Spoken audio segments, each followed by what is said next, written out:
we now present The Adventures of Marco Polo.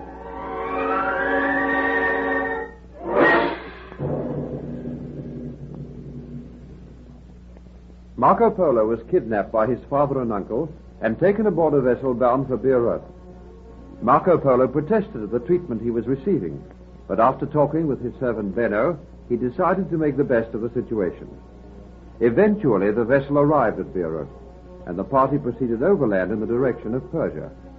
They crossed the trackless desert, having engaged many bearers and beasts of burden. Marco Polo began to feel the joy of traveling, but he bemoaned the fact that the party was not meeting with many adventures. At last they came to a huge mountain, and high up on the side of the mountain they saw a large, well-fortified castle. Their servant Benno informed them that this was the castle occupied by an eastern prince known as the Old Man of the Mountain. And it is of interest to note that later travelers bore out the absolute truth of Marco Polo's story of the Old Man of the Mountain, who was the origin of many tales of folklore. Marco Polo and his party were attacked by soldiers coming from the mountain stronghold. They were surrounded and captured and carried to the castle. There they were placed in a dungeon to await their fate.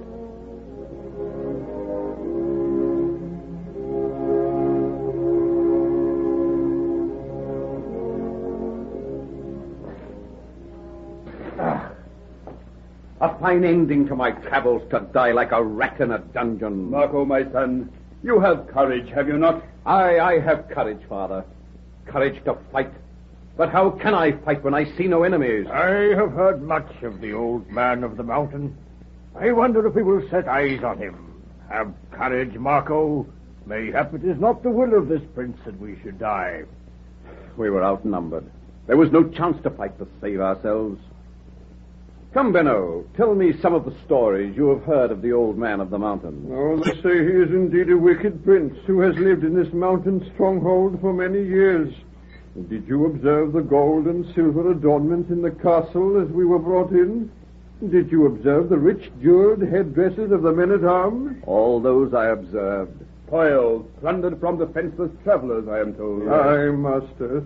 Spoils plundered from defenseless travelers. All our goods, all our treasures have been stolen. But I have heard strange tales of this Prince Aloadin, who is called the Old Man of the Mountain. They say his warriors were all forced into his service, that he bewitches them by means of a strange drug which is called hashish. I have heard of the drug hashish. Perhaps that is why they call the soldiers of the Old Man of the Mountain Hashishans. They are the most murderous and deadly rogues in the whole world. They take this drug before they go into battle. Hark. Someone approaches. They are unlocking the door of the dungeon. You are to be taken into the presence of the Prince Aloadin, he who is called the Old Man of the Mountain. You will prostrate yourselves before him, and he shall decide your fate. I shall prostrate myself before no robber tyrant. Peace, Marco. No harm can come from your prostrating yourself. You will learn it is wise to humor these strange people. Remember, we desire to leave here alive. Come, follow me. And if you do not prostrate yourselves before the prince, then will your heads be struck from your shoulders. Perforce we must obey, but we will not show fear, although our lives are at stake.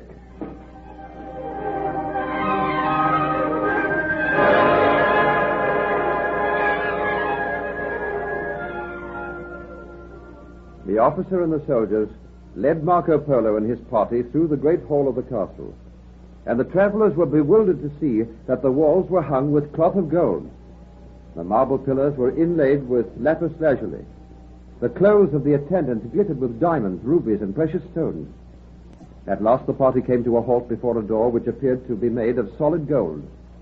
Outside this door was a huge gong. The officer drew his sword and struck the gong.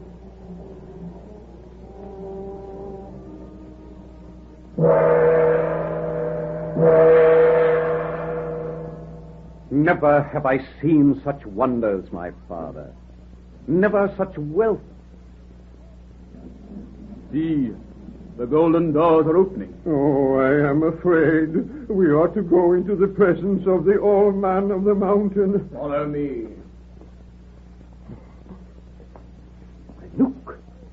great tiled hall. There is a fountain playing in the center of the hall, casting colored splashes of water. Never have I beheld such wonder. Look at the end room. There is a throne, and on it sits a fat old man. Doubtless the old man of the mountain. Come, we are being led before him. Strangers, cast yourselves down. Prostrate yourselves before Prince Aladdin, who is called the Old Man of the Mountain. Willingly we prostrate ourselves before the mighty prince. Come, Marco, make your obeisance. Why does the young man not prostrate himself? He is bemused with wonder at the many sights which he has beheld. Come, Marco, do not be foolish. Obey. I obey. We prostrate ourselves before the Prince Aladdin. You may rise, strangers. I give you greeting to my mountain kingdom. The most high and mighty prince is gracious. Bring carpet, that the strangers may seat themselves before me. May we seat ourselves in your presence, O mighty one? I have said that you may, O sour-faced man. Marco, be silent. It seems that the mighty Prince Aladdin has a discerning eye. Ah, you are a tall young stripling and proud. You hesitated before making obeisance to me. For that I ask your pardon, mighty prince. It is well. You may seat yourselves now. Who is your leader? I am the leader, O mighty prince. The tall young man is my son. This man on my right is my brother, and the other man is our servant. It is not fitting that a servant should sit with his masters.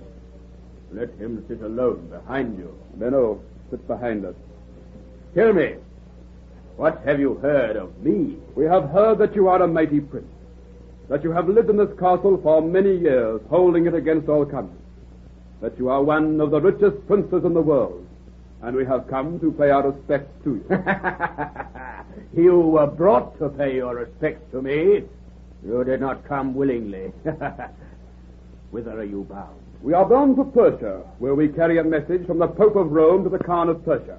We are but peaceful traders, mighty prince, meaning harm to no one, and we would seek your friendship. The Khan of Persia is no friend of mine. Oft times has he sworn to make the road safe for travelers. Oft times has he tried to defeat me, to drag me out of my castle. But always we have remained safe, and his army has retired. Now I would speak with a young man, your son. Tell me, stripling, what think you of the wonders you behold? I am bewildered, O mighty prince. You are tall, strong, young. I have need of men like you in my army, my Hashishin. O mighty prince, my son comes with us on our journey. Your son can be of much use to me. Look you at my soldiers who stand about this great hall. They are chosen because of their strength, their height, their prowess in war. What name has this young man? My name is Marco Polo. Marco Polo. Would you like to join my army? Your Highness, I appreciate the honor you put upon me, but I must go on my journey with my father and my uncle. They are useless old men.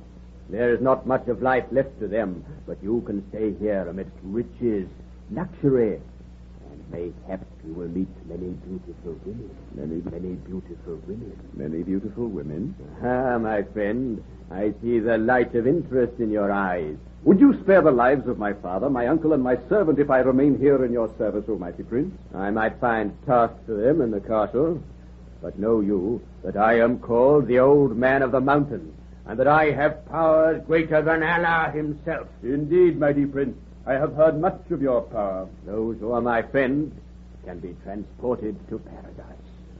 Do you know what paradise is like, Marco Polo? I'm a Christian. Paradise is the same for Christians as for Muslims. Think.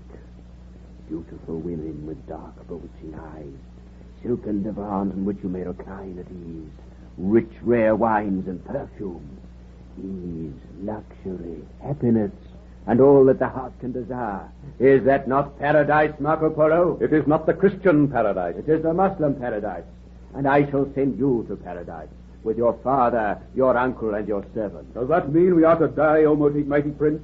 It means that you will be sent to paradise. But come, let us be friends.